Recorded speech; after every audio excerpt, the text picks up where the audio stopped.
ஒரு லைக் கூட எனக்கு காட்டல. 4 பேர் பார்க்குறீங்க, ஒருத்தர் கூட லைக் போடல.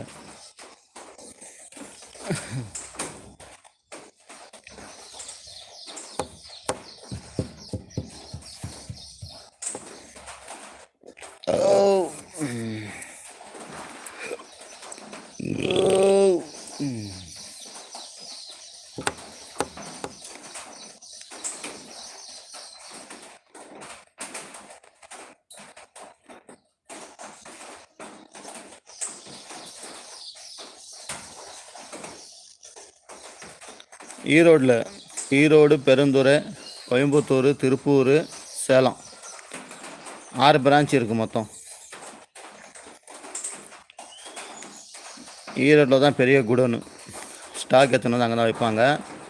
இங்கேருந்து எக்ஸ்போர்ட் ஆகுது மலேசியா, இத்தாலி, சிங்கப்பூர்.